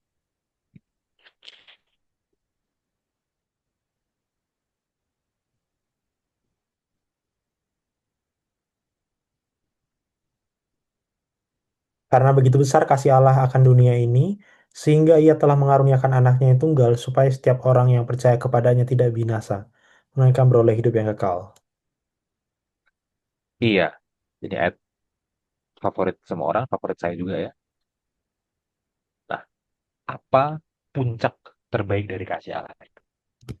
Puncaknya itu adalah mengaruniakan anaknya itu. Mengaruniakan pengorbanan Yesus di kayu salib. Itu adalah puncak kasih Allah itu. Ya, ya, tentu ini tindakan. Nah, ini tindakan. Ya, tapi kasih Allah bukan hanya tindakan. Dianya sendiri sudah core-nya kasih. Sudah as a noun. Ya, tapi tindakan tentu saja. Tentu saja iya. Ya. Nah, dan kalau kita berpikir tentang kasih, kita juga harus berpikir begini. Ya, ini ayatnya banyak, jadi kita tidak sempat jelaskan. Tapi kita berpikir bahwa Allah itu adalah maha kuasa juga. Nah, itu juga ya. Kalau dia maha kuasa, berarti tidak ada yang memaksa dia untuk menjadi kasih. Allah itu melakukan semuanya itu sepenuhnya dengan kebebasannya. Ya. Nah, jadi itu jangan dipisah-pisah ya. Kita kembali ke maha kuasa. Jadi karena tidak ada yang memaksa dia, kasihnya ini adalah murni sepenuhnya keputusan dia tanpa paksaan. Benar-benar dia yang memilih untuk melakukan kasih. Itu yang pertama. Berarti tindakannya yang ini untuk memberikan anaknya yang tunggal, ya itu tidak di bawah tekanan dan paksaan siapapun. Nah, kalau tidak dipaksa, berarti sebenarnya Tuhan punya pilihan untuk tidak memberikan anaknya yang tunggal. Tuhan punya pilihan untuk tidak memberikan Yesus. Tuhan punya pilihan untuk tidak menebus dosa kita. Nah, gitu ya. Tapi kenyataan bahwa dia mengaruniakan anak yang tunggal, mengaruniakan Yesus untuk menebus dosa kita, berarti dia memilih untuk mengasihi dan memilih untuk melakukannya. Makanya ini benar-benar kasih yang bentuk tertinggi. Karena yang maha tinggi, yang maha kuasa, memilih untuk mengasihi ciptaannya yang berdosa. Kita yang salah, udah kita yang ciptaan, kita yang salah pula, tapi dia dengan kehendaknya sendiri, karena core-nya dia adalah kasih dan karena pilihannya sendiri tanpa paksaan memutuskan, oke, aku mau mengasihi dan aku mau menebusnya. Nah, itu sungguh besar, itu sungguh contoh terbesar dari kasih. Ya, sampai di sini dulu, Bill. Silahkan tanggapan. Ini dari The Acts of Apostles, halaman 599-560. Sebagaimana Allah dalam lingkupnya, sebagaimana Allah kudus dalam lingkupnya, demikian pula manusia yang jatuh melalui iman kepada Kristus harus kudus dalam lingkupnya. Ini saya hubungkan dengan percakapan kita kekudusan tadi ya. Pengudusan gereja adalah tujuan Allah dalam semua urusannya dengan umatnya. Ia telah memilih mereka sejak kekekalan agar mereka kudus. Ia memberikan putranya untuk mati bagi mereka agar mereka dikuduskan melalui ketaatan kepada kebenaran. Melepaskan segala keegoisan diri, dari mereka ia menuntut pekerjaan pribadi, penyerahan pribadi.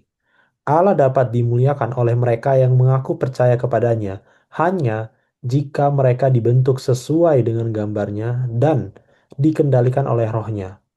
Kemudian sebagai saksi juru selamat, mereka dapat memberitakan apa yang telah dilakukan kasih karunia ilahi bagi mereka.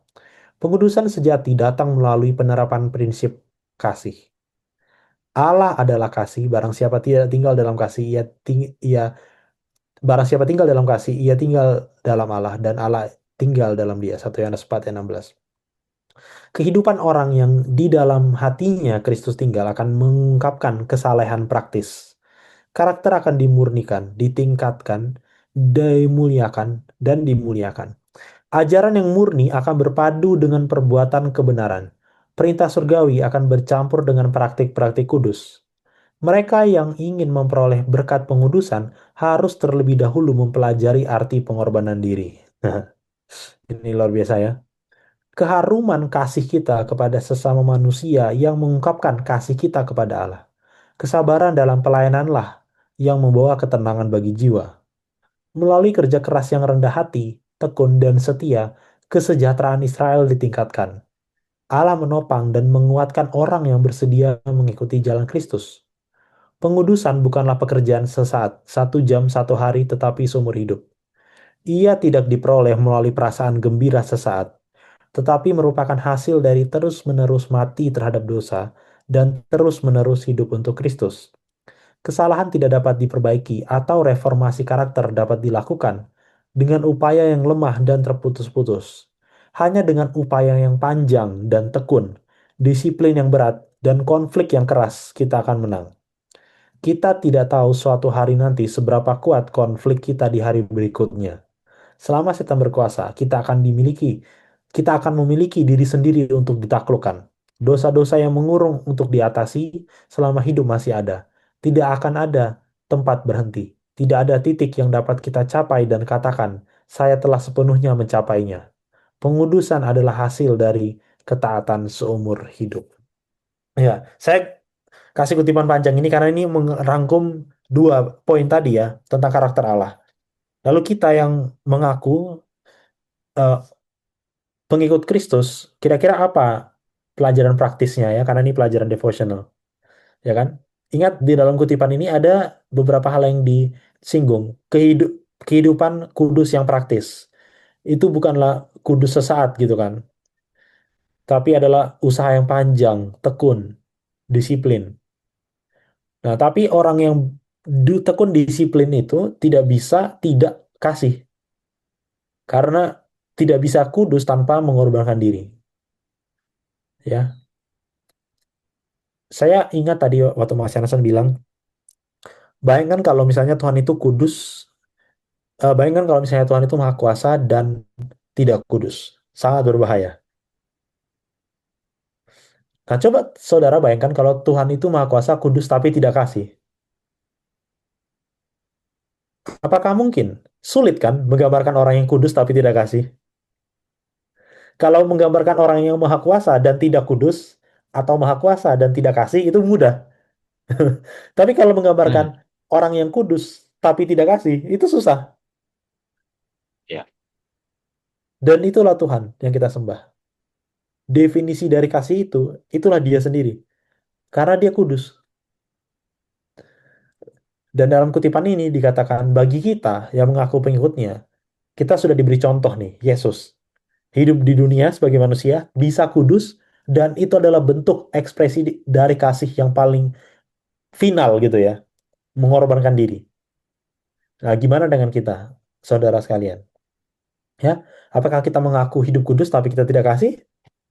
Sedangkan kita menggambarkan Tuhan aja nggak bisa dipisah kan? Kudus dan kasih itu bersamaan gitu.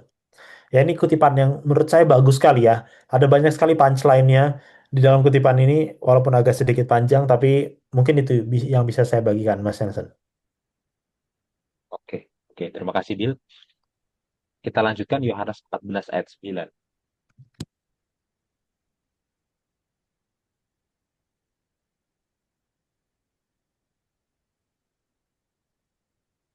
Kata Yesus kepadanya, telah sekian lama aku bersama-sama kamu, Filipus, namun engkau tidak mengenal aku.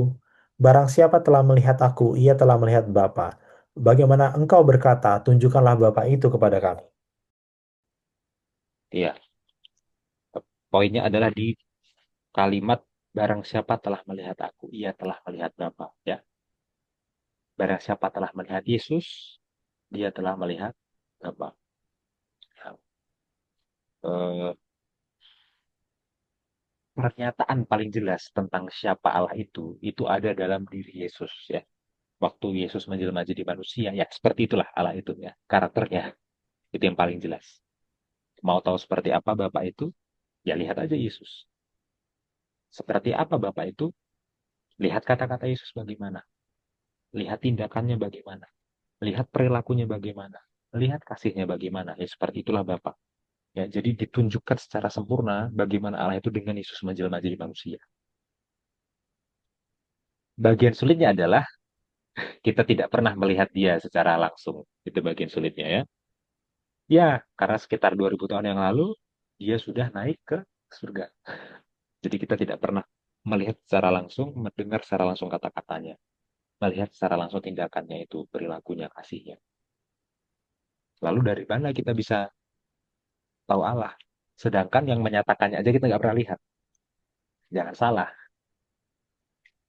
Yesus yang menyatakan Allah ini, kehidupannya kan dicatat. Ya, jadi kita tentu bisa ya, dan ujung-ujungnya kembali ke Alkitab lagi. Ya, terutama catatannya ada di keempat Injil ya. Keempat Injil inilah gambaran lengkap tentang Yesus kisah hidupnya. Kalau kita baca keempat Injil, kita baca tentang kata-katanya bagaimana, tindakannya bagaimana, perilakunya bagaimana, kasihnya bagaimana. Ah, begitulah Bapak, begitulah Allah. Ya, maka tidak bisa namanya mengenal Allah tanpa membaca Injil, tanpa tahu kisah kehidupannya Yesus ya. Gak ada orang, ya kadang-kadang gini ya, mengenal Yesusnya ini dibawa begini.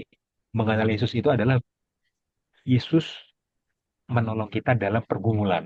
Tentu saja iya, ya dalam pergumulan pekerjaan, dalam pergumulan sekolah, dalam pergumulan perkuliahan. Iya, tentu iya. Yesus, Yesus menolong kita di situ dan dari situ kita bisa mengenal dia. Tapi masa kita kenal orang tapi kita nggak tahu sama sekali kisah hidupnya dan karakternya. Kita hanya tahu, oh ya dia tolong saya dalam masalah saya yang ini. Itu nggak kenal berarti. Itu nggak kenal. Kalau kita kenal kita tahu, oh iya hidupnya dia begini. Ya, kata-katanya begini, tindakannya begini, perilakunya begini, kasihnya begini. Dan dia dalam kehidupan pribadi saya melakukan ini. Nah, itu ya. Jadi ya pengenalan akan Allah itu harus dengan mengetahui sejarah dari sosok Yesus itu sendiri. Ya, selain pengalaman juga ya. Dan pengalaman itu ada di bawahnya Alkitab ya tentunya ya, kita harus pahami ya. Tidak dibatalkan, saya nggak bilang itu nggak valid, valid, tapi nggak mutlak benarnya pengalaman. Ya, ini sebenarnya topik lain, tapi semoga kita bisa paham maksudnya ini ya. Oke, lanjut Bill. Matius 1 ayat 23.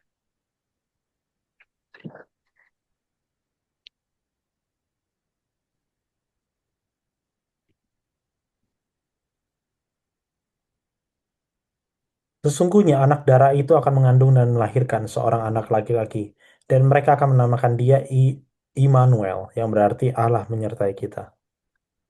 Iya, ya kita baca aja bahasa Yunaninya Bill. Oke,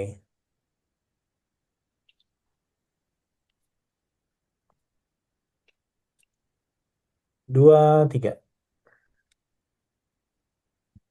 Oke, sudah kelihatan ya. Eh, Idu, lihatlah, Heparthenos, ya, sang perawan gitu ya, sang perawan, engastri exei, dalam perutnya memiliki, ya, maksudnya mengandung, engastri exei, mengandung ya, kai texetai vion, ya, dan akan melahirkan eh, seorang anak ya. Nah, tadi sebenarnya exe itu juga sebenarnya future tense ya. Jadi akan mengandung dan akan melahirkan seorang anak. Kai kalesousin, dan mereka akan memanggil to onoma autu, namanya Emma Emmanuel. Emmanuel. Ya, mereka akan memanggil namanya Emmanuel. Hoestin, ya, yang adalah meter menewomenon, yang adalah diterjemahkan. Nah, jadi sebenarnya apa yang bahasa Indonesianya itu berarti, ya, bahasa Yunaninya adalah meter menowo menon, artinya diterjemahkan. Oke, kita harus pause. Kenapa teks Yunani harus diterjemahkan lagi? Itu kan pertanyaannya kan? Kenapa teks Yunani harus diterjemahkan lagi? Berarti kata Emmanuel itu bukan bahasa Yunani asli. Sekali lagi ya, kata Emmanuel memang ditulis dalam teks Yunani. Tapi kenapa perlu diterjemahkan lagi? Ya, perlu dilakukan eh, meter meneuo. Kenapa perlu dilakukan penerjemahan? Itu bentuk aktifnya ya. Kalau meter meneumenon itu bentuk pasifnya. Ya, kenapa perlu melakukan penerjemahan terhadap kata Emmanuel? Karena meskipun dia ditulis dalam tulisan Yunani, dalam teks Yunani, dia bukan kata asli Yunani. Nah, apa terjemahannya? Terjemahannya adalah met humon otheos. Met itu bersama, humon itu kita, otheos Allah. Met humon otheos, Allah beserta kita. Oh, jadi Emmanuel itu adalah dari bahasa lain yang diterjemahkan dalam bahasa Yunani jadi met humon otheos, Allah beserta kita. Tapi Emmanuelnya sendiri ini berarti bukan Yunani. Dapat ya? Nah, Emmanuel sendiri ini dari bahasa apa? Jelas tidak lain dan tidak bukan dari bahasa Ibrani ya. Karena Emmanuel ya dalam bahasa Ibrani itu Oimmanuel ya, itu adalah kutipan dari Yesaya 7 dan Yesaya 8 ya. Gitu ya. Jadi Emmanuel dari bahasa Ibrani diserap ke Yunani lalu diterjemahkan menjadi Met Humon Otheos yang dalam bahasa Indonesia adalah Allah beserta kita. Oke, dapat ya? Oke. Jadi apa tujuannya sang perawan itu harus mengandung? Apa tujuannya sang perawan itu harus melahirkan? Ya, Ki Adonai Rotse Oimanu. Dapat itu? Ki Elohim Rotse Oimanu. Karena Tuhan mau imanu, Tuhan mau beserta kita. Imanu El. Im anahnu. Im itu bersama, anahnu itu kita, El itu tuh Elohim ya. Ya. Tuhan berinkarnasi menjadi manusia, menjelma menjadi manusia, dikandung dan lahir dari perawan Maria itu karena mau bersama kita. Itu poinnya. Ya. Oke, lanjut Bill. Sekarang kita ke akhir Injil Matius, Matius 20 ayat 28.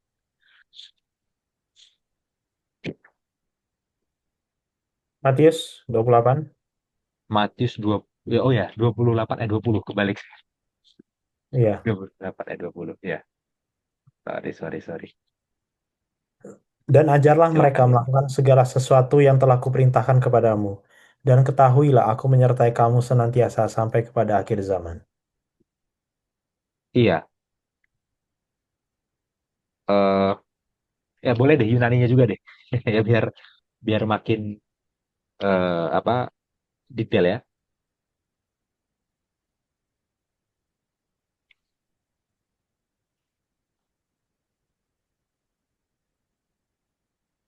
Ya, saya langsung baca dari tengah biar tidak terlalu panjang. Cai idu dan lihatlah ego met humon ini. Dapat itu ya kata yang sama ya. Ego aku met humon ini. Met humon beserta kalian. Eh, ya kan? Ya kan? Kata yang sama tadi ya di apa di pasal satu ya. Met kalau tadi pasal satu ya beserta kita, met human. Ya, kalau ini met humon beserta kalian, tapi sama. Maksudnya apa? Injil Matius di pasal satu dimulai dengan nubuat bahwa juru selamat beserta kita. Injil Matius yang sama diakhiri di pasal terakhirnya, di ayat terakhirnya dengan Yesus yang beserta kita. Perhatikan itu. Diawali dengan Allah beserta kita, diakhiri dengan Allah beserta kita. Dapat poinnya? Ya. Jadi ini adalah gaya sastranya kitab Matius. Kitab Matius itu punya semacam inklusio. Inklusio itu apa? Inklusio itu adalah kurung buka, kurung tutup. Ya, jadi ini Injil nih pasal pertama sampai pasal terakhir. Di kurung buka beserta kita, di kurung tutup beserta kita. Ya, kadang-kadang kita nggak notice hal-hal kayak gini ya. Nah, dan yang lebih menariknya inklusionya ini menunjukkan apa? Menunjukkan apa? Perhatikan. Di pasal satu dikatakan yang beserta dengan kita adalah Theos, Allah di pasal satu. Ya, yang beserta dengan kita adalah Theos, Allah. Sekarang di pasal terakhir yang beserta dengan kita adalah ego. Egonya ini siapa yang ngomong? Yesus sendiri. Berarti Theos yang beserta kita di pasal satu adalah ego. Aku, Yesus yang beserta kita di pasal 28. Berarti aku ini adalah Theos. Berarti Yesus mengakui dirinya sendiri adalah Tuhan. Ya, salah satu Tuhan beserta kita. Pasal terakhir, aku beserta kita. Loh, kan gitu ya. Berarti Yesus adalah Tuhan, itu poinnya. Ya, itu poin pertama. Dan poin keduanya, berarti bukan hanya waktu dia menjelma jadi manusia, dia mau beserta kita. Ya, betul, waktu dalam inkarnasinya dia menjelma menjadi manusia, dia ingin beserta kita. Tapi poin yang kita harus tahukan, bahkan setelah naik ke surga, dia masih ingin tetap beserta kita dan tetap menyertai kita sampai akhir zaman. Oke? Jadi jangan kita berpikir penyertaannya bersama kita berakhir waktu dia inkarnasi. Ya, berakhir waktu dia menjelma jadi manusia melayani di bumi ini. Ya, setelah kenaikannya dia tetap bersama kita. Ya, dan ini sebenarnya pembahasan panjang. Bagaimana mungkin maksudnya dia bersama kita sedangkan dia sudah naik? Nah, ya, eh, saudara bisa cek Instagram dari John Peckham. Ya, John Peckham itu adalah seorang teolog ya. Di Instagramnya dia memposting bahwa dia sekarang sedang menulis buku untuk satu penerbitnya. Judul bukunya adalah Why Did Jesus Leave Us? Kenapa Yesus meninggalkan kita? Kenapa dia naik? Ya, di bumi ini berat loh. Ya, kenapa dia naik? Dia tinggalin kita kesusahan di sini. Dia naik ke surga. Ya, apakah itu artinya begitu dia naik, udahlah kita dibiarin di sini? Oh enggak. Poinnya adalah Immanuel itu Allah beserta kita dan akan terus bersama kita sampai akhir zaman. Ya, tentu saja ini pembahasan masih jauh dari lengkap ya, sangat jauh dari lengkap karena kasih Allah itu topik yang besar ya. Bahkan kita bisa ngomong ini bertahun-tahun dan gak akan pernah habis ya. Kita bisa terus bicarakan ini sampai kekekalan dan gak akan pernah habis. Ya, tapi seenggaknya kita dapat cicipannya.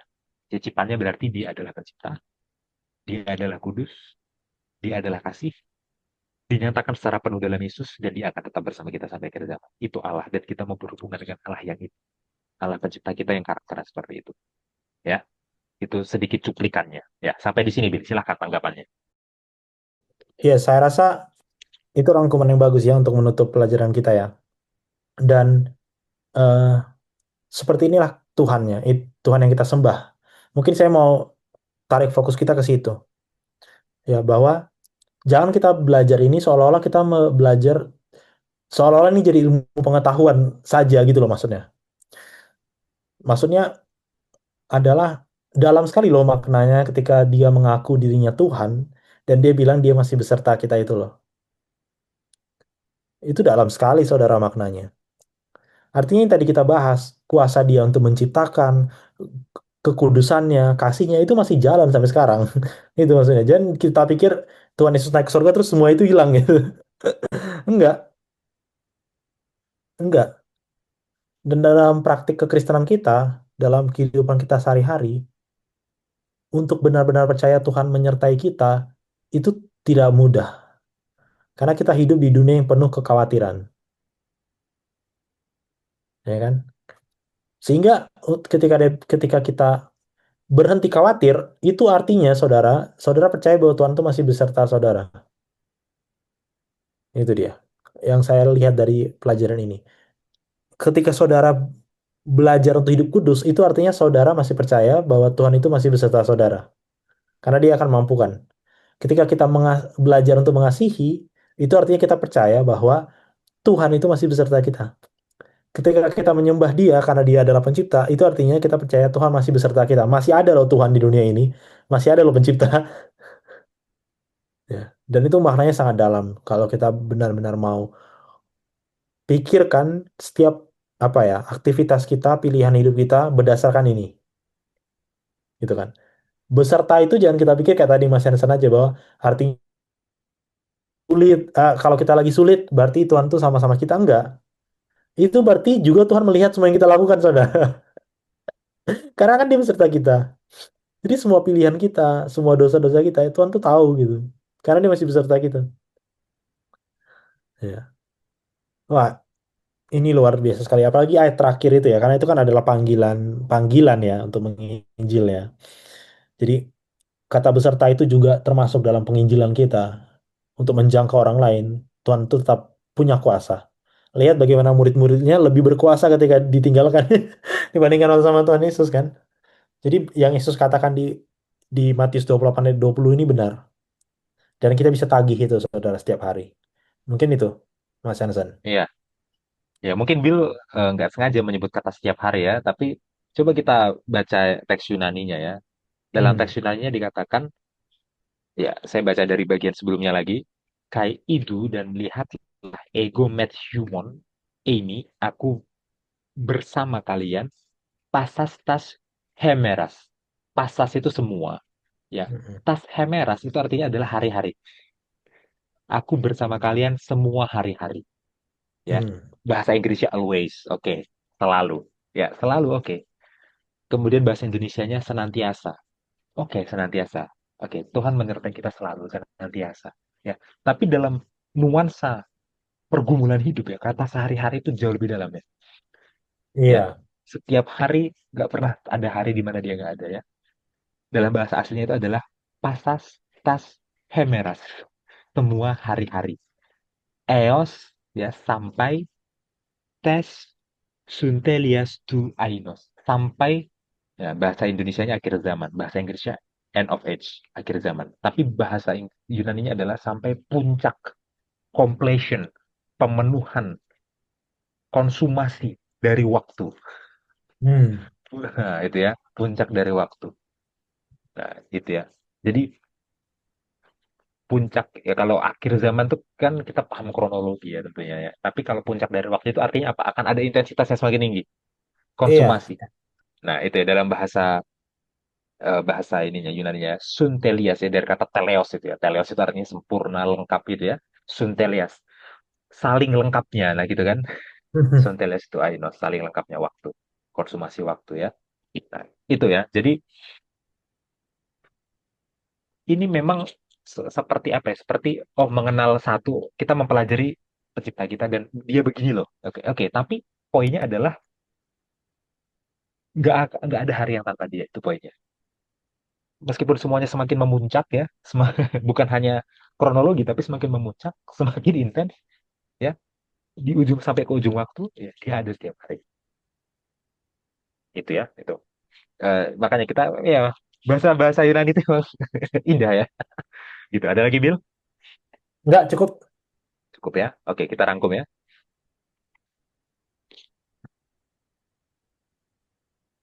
Oke. Ya, ini rangkumannya bisa singkat sekali ya. Ya. Iya. Kejadian satu, Tuhan itu adalah pencipta yang tinggi. Kejadian dua, Tuhan itu adalah pencipta yang dekat. Dia tinggi dan dekat di saat bersamaan. Dia adalah raja segala raja dan sahabat di saat bersamaan. Simpel ya. Poin nomor dua. Ya, oke, kita tunggu dulu. Oke. Poin nomor dua, eh, setan menanamkan kesalahpahaman tentang Allah kepada Hawa. Itu di kejadian tiga ya. Nah, sampai sekarang, setan juga masih menanamkan kesalahpahaman terhadap karakternya. Ya, sehingga kita apa ya berprasangka buruk terhadap Allah. Ya, itu ya. Dan akhirnya kita membangkang karena kita nggak kenal dia yang sebenarnya seperti apa. Oke, itu poin nomor dua. Poin nomor tiga, ya,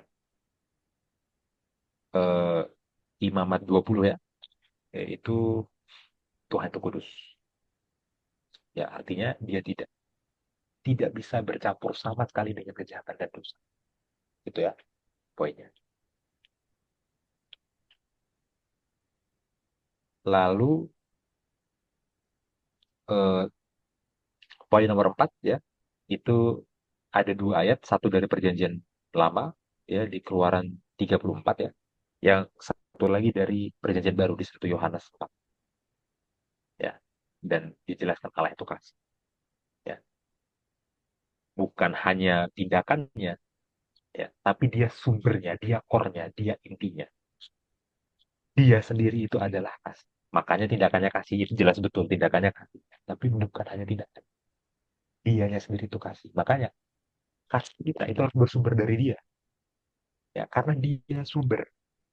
Ingat ya, bukan hanya tindakan dia itu sumber, harus bersumber dari dia. Ya.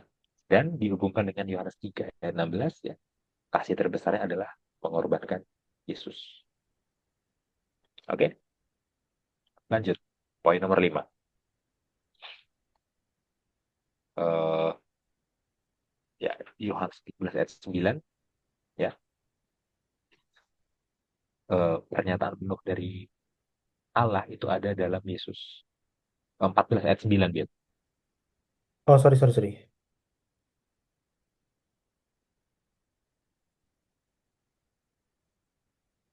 Ya. Lalu dalam Matius 1 dan Matius 28 ya, dalam pembuka dan penutup pasal pertama dan pasal terakhir ya, Injil Matius dijelaskan bahwa Allah beserta kita.